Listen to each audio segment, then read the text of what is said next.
नमस्कार विद्यार्थी मित्रांनो, गुड मॉर्निंग। विद्यार्थी मित्रांनो, मागील आपण एक प्रिपोजिशनचा व्हिडिओ टाकलेला होता। काही उरलेले प्रिपोजिशन आपण या व्हिडिओमध्ये घेत आहे। तर मागच्या व्हिडिओला खूप चांगला प्रतिसाद दिला आणि याही व्हिडिओला चांगला प्रतिसाद द्याल, शेअर सबस्क्राइब कराल। तर मित्रांनो बघा, तर आपल्याला पुन्हा नेक्स्ट प्रिपोजिशन पाहायचं आहे। फ्रॉमचा अर्थ होते पासून किंवा वरून। फ्रॉम सोबत जर टू वापरला तर त्याचा अर्थ होते पर्यंत। He has come from Mumbai. He has come from Mumbai. Contact us from 1 AM to 5 PM। Contact us from 1 AM to 5 PM।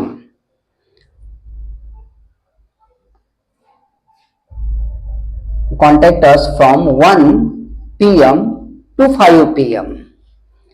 Next sentence, most people work from 9 to 5। Most people work from 9 to 5। She will come here from Sunday next। साध्या भविष्य काळामध्ये याचा वापर केला जातो। I lived here from my childhood। I lived here from my childhood साध्या भूतकाळामध्ये सुद्धा त्याचा वापर केला जातो। This story has been taken from Panchavati. ही स्टोरी कुठून घेतलेली आहे तर this story has been taken from Panchavati. ऑफचा वापर चाचीचे निर्जीव वस्तू साठी षष्टी बनवण्यासाठी ऑफचा वापर केला जाते। Cover of book that was a story of love and diet सोबत जर ऑफ आलं तर रोगाने मरणे होते आणि डाईट सोबत जर फ्रॉम आलं तर भुकेने मरणे होतात। ऑफ ऑफ म्हणजे बंद, तुटणे किंवा अलग होणे। द प्लेन टूक of 8 o'clock। Switch off the light, their relations are now off। आणि आफ्टर पुढचं नेक्स्ट प्रिपोजिशन आहे आफ्टर आणि आफ्टरचा अर्थ होते नंतर। I shall enter after you। तर मित्रांनो, इथे आपले बरेचसे प्रिपोजिशन आपण बघितलेले आहे। हा जर व्हिडिओ तुम्हाला आवडला तर लाईक, शेअर आणि सबस्क्राइब करावं। धन्यवाद। Thank you. Next preposition is by. Bye means जवळ, ने, वाजता।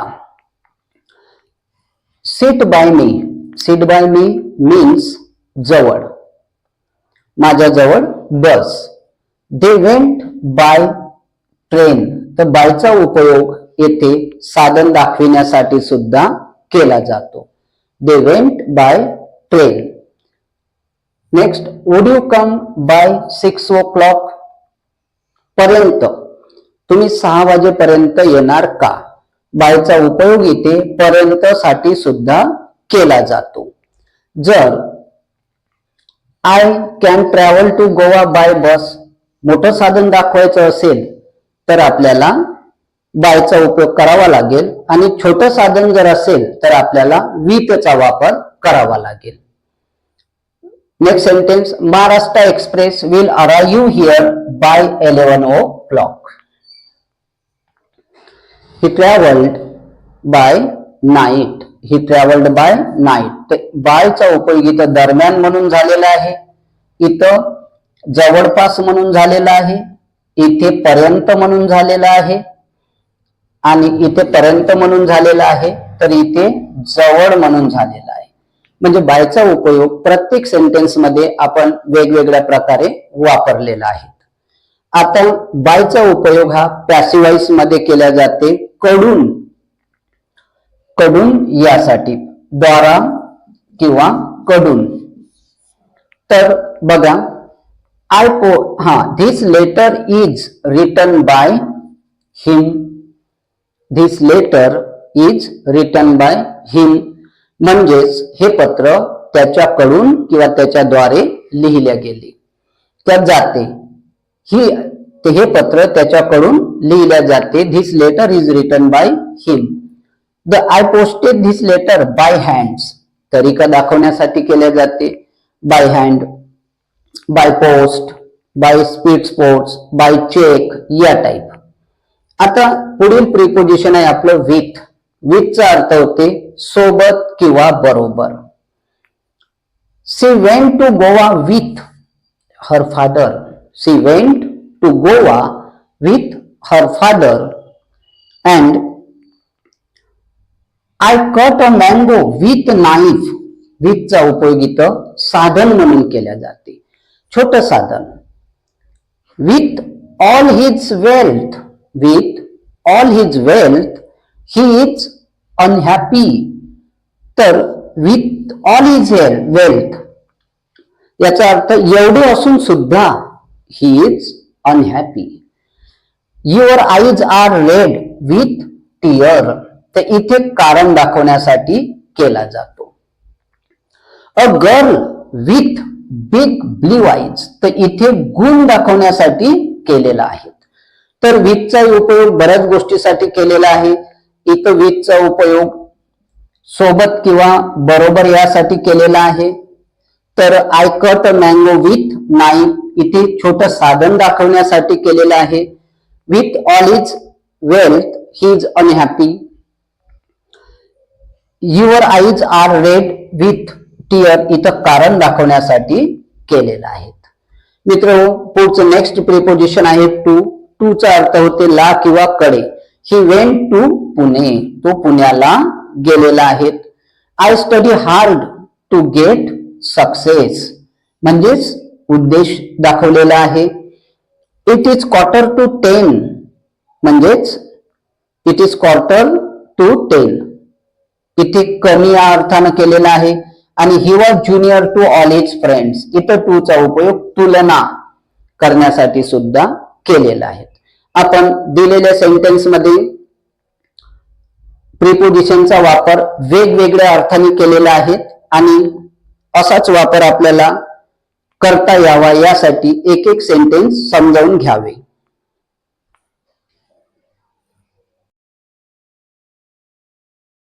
होते नंतर. बघा, he went there after 5 days. तो तिथे किती दिवसांनी गेला? 5 दिवसांनी. April comes after March. April comes after March. तर आफ्टरचा नंतर अर्थ एखादी क्रिया नंतर झाली हे दाखवण्यासाठी आफ्टरचा उपयोग केला जाते. त्यानंतर आहे डाऊन.